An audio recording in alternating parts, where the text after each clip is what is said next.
चलो बच्चों, आज मैं आपको अध्याय 2 यानी कि पार्ट 2 दो गौरैया पढ़ाने जा रही हूँ। प्रस्तुत पाठ में हमें ज्ञात होगा कि पशु पक्षी भी मनुष्य की तरह संवेदनशील होते हैं और उनमें पारिवारिक प्रेम होता है। हमें उनके प्रति भी दया और संवेदनशीलता दिखानी चाहिए। आपने देखा जिस प्रकार मनुष्य संवेदनशील होता है, दुख दर्द क्या होता है, परिवार का प्रेम क्या होता है, उन ऐसी ही भावनाएं पशु पक्षी के भी अंदर होती हैं।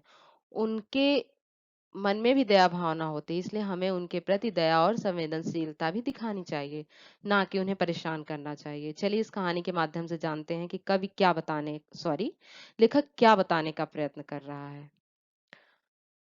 घर में हम 3 ही व्यक्ति रहते हैं, माँ, पिताजी और मैं। पर पिताजी कहते हैं कि यह घर सराय बना हुआ है। हम तो जैसे यहाँ मेहमान हैं, घर के मालिक तो कोई दूसरे ही हैं। यानी घर में 3 सदस्य हैं, लेखक और उनके माता पिता। इसमें जो लेखक हैं उनके पिताजी कहते हैं कि यह घर तो है जरूर हमारा, लेकिन हमारा नहीं है, एक सराय बना हुआ है यहाँ यानी कि जहाँ पे मेहमान आके रहते हैं। घर का मालिक यहाँ मैं नहीं, कोई और है। आंगन में आम का एक पेड़ है, तरह तरह के पक्षी उस पर डेरा डाले रहते हैं। जो भी पक्षी पहाड़ियों घाटियों पर से उड़ता हुआ दिल्ली पहुंचता है, पिताजी कहते हैं वही सीधा हमारे घर पहुंच जाता है, जैसे हमारे घर का पता लिखवा लाया हो। कभी तोते पहुंच जाते हैं तो कभी कौवे और कभी तरह तरह की गौरैया।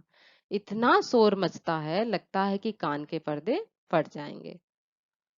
पर लोग कहते हैं कि पक्षी गा रहे हैं। यानी लेखक कह रहे हैं कि हमारे आंगन में एक आम का पेड़ है, उस पेड़ पर तरह तरह के यानी हर तरह के पक्षी अपना अपना डेरा डाल के रखे हैं, यानी अपना घोंसला बना के रखे हैं। जो भी पक्षी पहाड़ियों घाटियों से उड़ता हुआ दिल्ली पहुंचता है, तो उनके पिताजी का कहना है कि वो सीधा यहीं यानी कि उन्हीं के घर पर आ जाता है। यानी पहले से ही वहां से पहाड़ियों घाटियों से निकलते वक्त उनके घर का पता लिखवा कर आता है।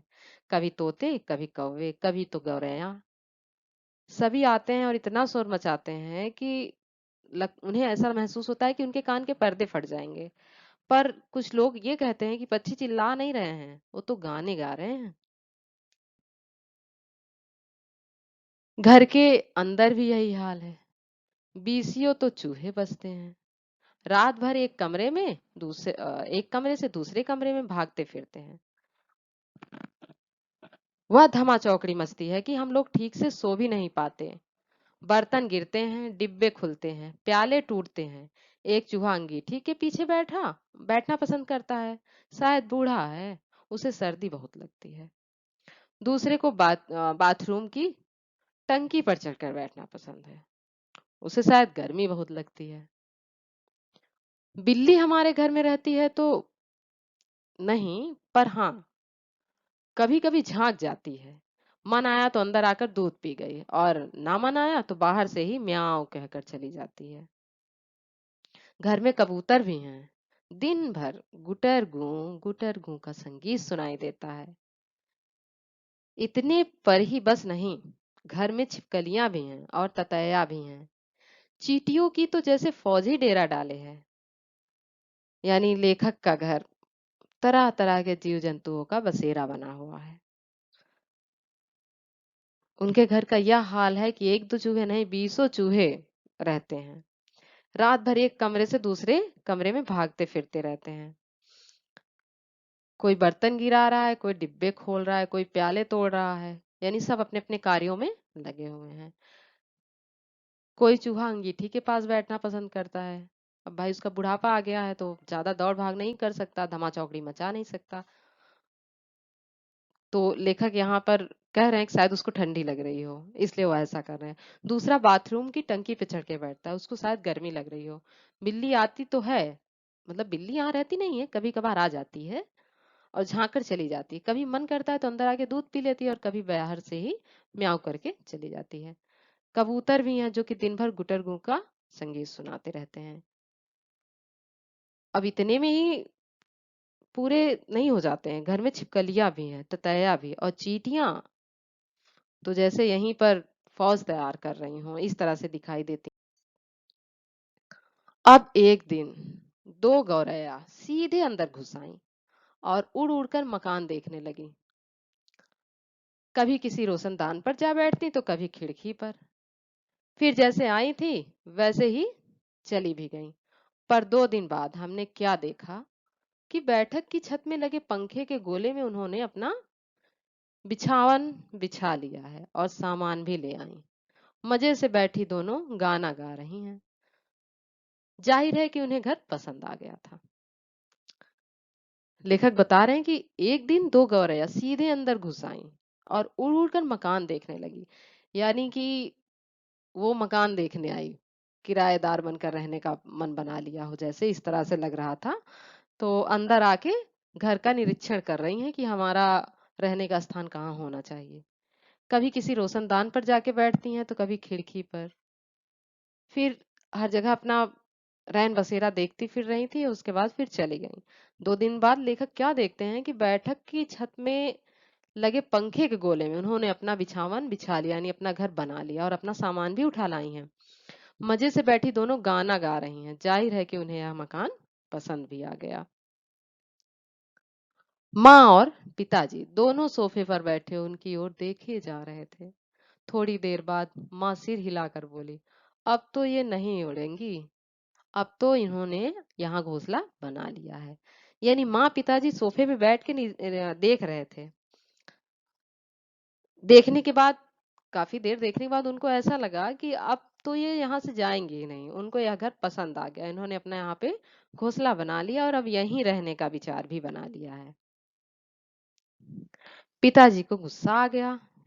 बोले, देखता हूँ ये कैसे यहाँ रहती हैं। गौरैया मेरे आगे क्या चीज है, अभी निकाल बाहर करता हूँ। छोड़ो जी, चूहों को तो निकाल नहीं पाए, अब चिड़ियों को निकालेंगे, माँ ने व्यंग से कहा।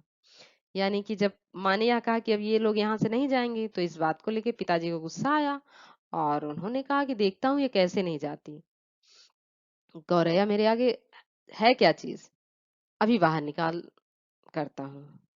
तो जो लेखक की माँ है, थोड़ा सा व्यंग करते हुए उनके पिताजी को कहती है, अरे छोड़ो जी, चूहों को तो आज तक निकाल नहीं पाए, चिड़ियों को कहाँ से निकालेंगे। पिताजी ने समझा माँ उनका मजाक उड़ा रही है। वे फौरन उठ खड़े हुए और पंखे के नीचे जाकर ताली बजाने लगे, मुंह से स करने लगे। कभी बाहें झुलाई, कभी कूदने लगे। यानी माँ की बातों से उनको लगा कि ये मेरा मजाक उड़ा रही है, इसलिए फौरन अपने स्थान से उठे और पंखे के नीचे जाकर कहीं ताली बजा रहे हैं, कहीं मुंह से स कर रहे हैं, कहीं बाहें झुला रहे हैं, कहीं कूद रहे हैं कि जिससे कि चिड़िया डर के यहाँ से चली जाए। लेकिन देखते हैं क्या हुआ, चिड़िया कि नहीं, आगे की लाइन। गौरैया गौरैयों ने घोंसले में से सिर निकालकर नीचे की ओर झांक कर देखा और एक साथ ची ची करने लगी। माँ खिलखिलाकर हंसने लगी। इसमें हंसने की क्या बात है। पिताजी को गुस्सा आ गया। माँ हंसकर बोली, चिड़िया एक दूसरे से पूछ रही हैं कि यह आदमी कौन है और नाच क्यों रहा है। तो यहाँ पर देखिए, लेखक की जो माँ है क्या कह रही हैं कि गौरैया, जब लेखक के पिताजी वहां तरह तरह के कार्य कर रहे हैं जिससे चिड़िया यहाँ से चली जाए, गौरैया, तो गौरैयों ने घोंसलों में से सिर निकाल कर नीचे झांक कर देखा और एक साथ चींची चींची करने लगी। तो इस पे जो लेखक की माँ थी हंसने लगी। तो लेखक के पिताजी गुस्से में कहते, इसमें हंसने की क्या बात है। तो माँ कहती है, चिड़िया एक दूसरे से पूछ रही कि यह आदमी कौन है और नाच क्यों रहा है। यानी उनको यह लग रहा है भाई हमारा ये घर है, ये आदमी बाहरी है, कहाँ से आ गया जो हमें देखकर ये नाच क्यों रहा है। पिताजी को और भी ज्यादा गुस्सा आ गया और वे पहले से भी ज्यादा ऊंचा कूदने लगे। गौरैया घोंसले से निकलकर दूसरे पंखे के डैने पर जा बैठी। उन्हें पिताजी का नाचना बहुत पसंद आ रहा था। माँ फिर हंसने लगी। ये निकलेंगी नहीं जी, अब उन्होंने अंडे दे दिए होंगे। तो जो गौरैया थी वो लोग क्या की, निकल कर दूसरे पंखे के डंडे पर बैठ गई। ऐसा प्रतीत हो रहा था कि उनको पिताजी का जो ये नाचना है, जो ये कार्य कर रहे हैं, बहुत पसंद आ रहा है। तो इस बात को देखकर माँ जो थी वो और भी हंसने लगी और कहती अब ये नहीं निकलेंगी, इन्होंने तो अपने अंडे भी यहाँ दे दिए हैं।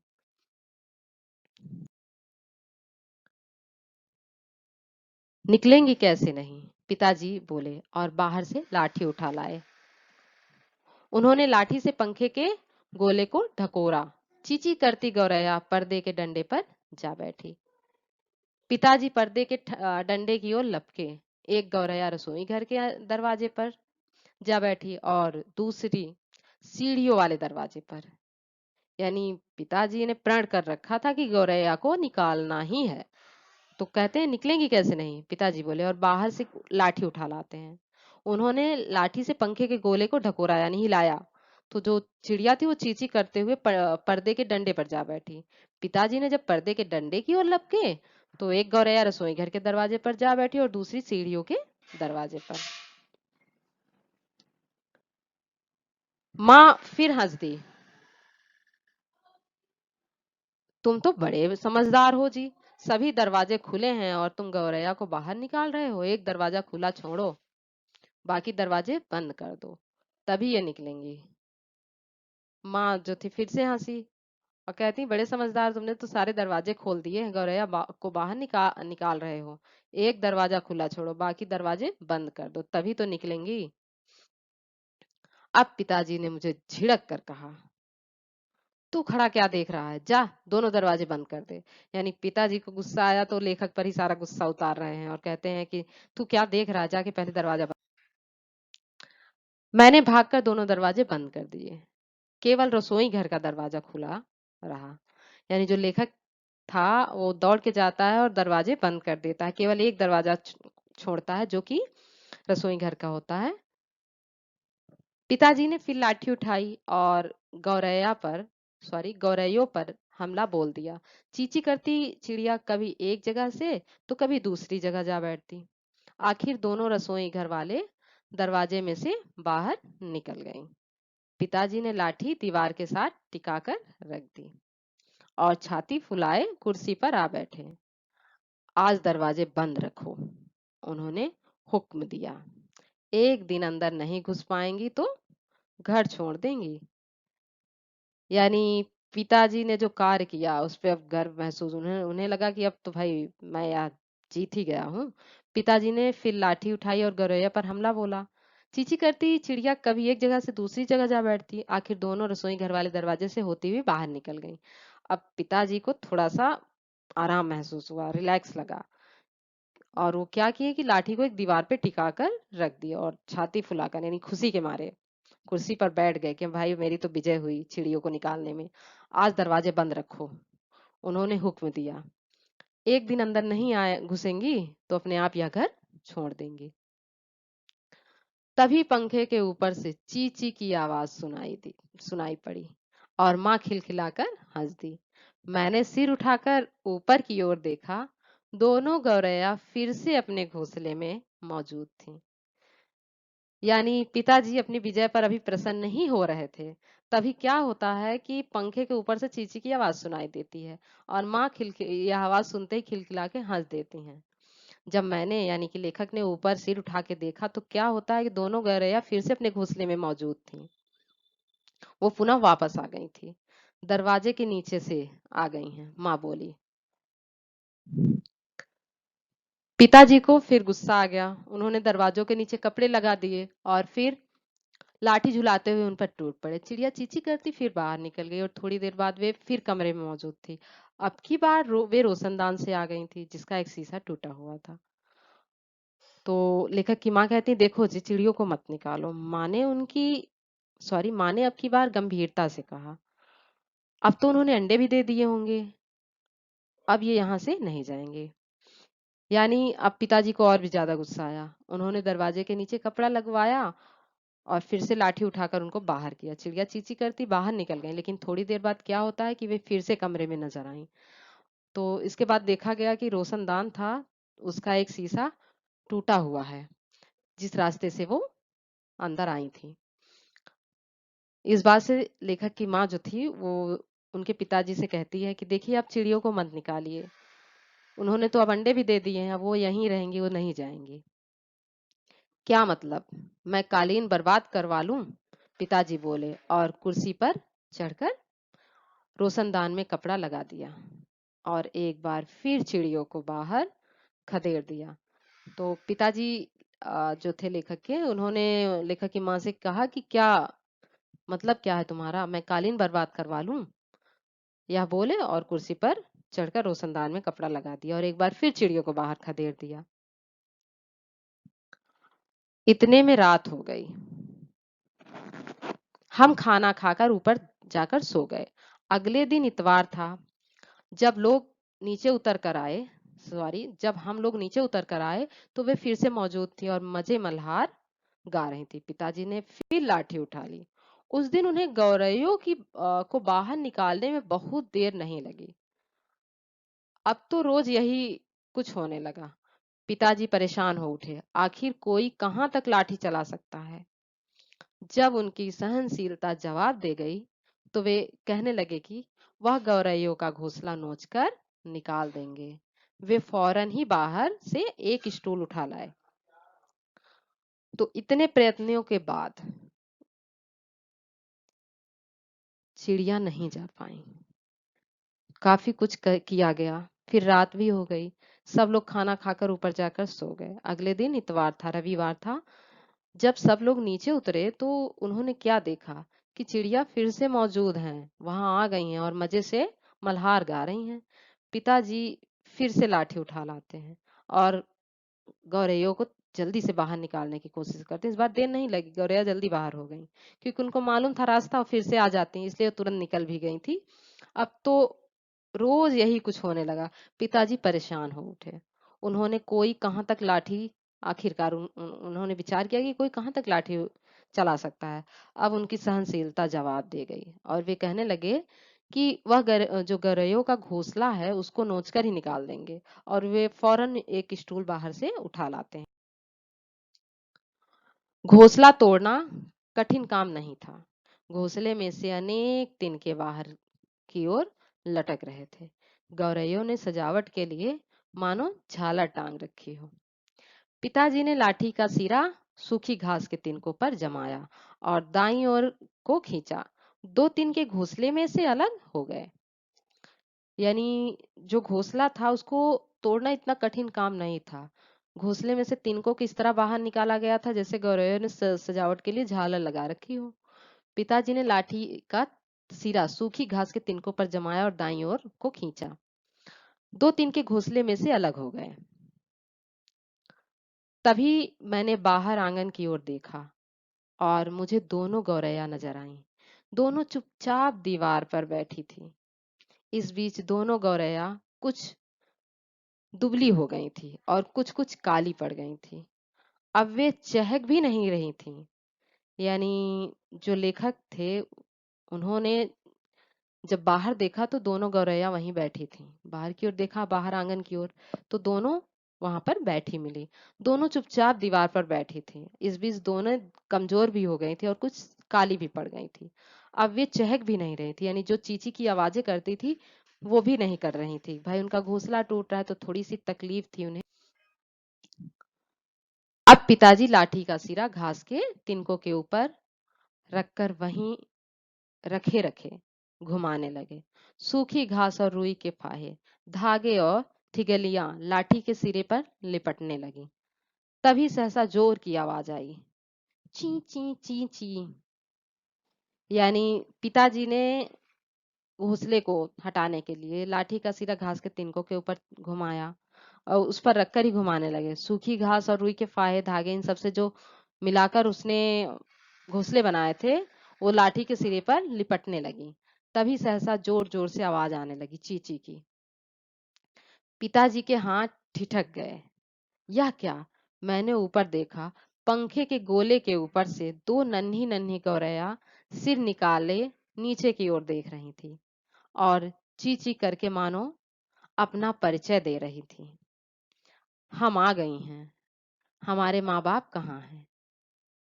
यानी जब चींची की आवाज़ लेखक के पिताजी ने सुना तो उनका हाथ ठिठक गया, यानी कि रुक गया, थोड़ा-सा ठहर गया। उन्होंने देखा कि यह क्या? पंखे के गोले के ऊपर से 2 नन्ही-नन्ही चिड़िया गौरैया निकाल कर देख रही हों। मानो उन्हें अपना परिचय दे रही हैं कि हम आ चुके हैं यहाँ और हमारे माँ-बाप कहाँ हैं? बुलाइए। मैं एक नज़र से उनकी ओर देखता रहा। फिर मैंने देखा पिताजी स्टूल पर से नीचे उतर आए और लाठी को एक ओर रख दिया और चुपचाप आकर कुर्सी पर बैठ गए। इस बीच माँ कुर्सी पर से उठी और सभी दरवाजे खोल दिए। मैं एक नज़र से उनकी ओर देखता रहा, यानी लेखक एक ही नज़र से उन बच्चों को देखता रहा और फिर क्या देखता है कि पिताजी स्टूल से नीचे उतर आए और लाठी को एक तरफ रखकर चुपचाप कुर्सी पर बैठ गए। इस बीच जो माँ थी उन्होंने दरवाजे मतलब सारे दरवाजे खोल दिए। नन्ही चिड़ियों के माँ-बाप झट से उड़कर अंदर आ गए और ची-ची करते उनसे जा मिले और उनकी नन्ही-नन्ही चोंचों में चुग्गा डालने लगे। कमरे में फिर से शोर होने लगा था, पर अब की बार पिताजी उनकी ओर देख-देख कर केवल मुस्कुराते रहे। यानी अभी तक जो ये संग्राम हो रहा था हटाने का, वह बंद हो जाता है इन छोटी-छोटी, नन्ही-नन्ही चिड़ियों की आवाज़ों से। तो नन्ही चिड़ियों के माँ-बाप जब दरवाज़ा खुलता है तो सब झट से अंदर आते हैं और फिर उनसे मिलकर उनको अपनी नन्ही-नन्ही चोंचों से चुग्गा कराते हैं, यानी दाना खिलाते हैं। कमरे में फिर से शोर होने लगता है, पर इस बार पिताजी उनकी ओर देखकर मुस्कुरा रहे थे, गुस्सा नहीं हो रहे थे।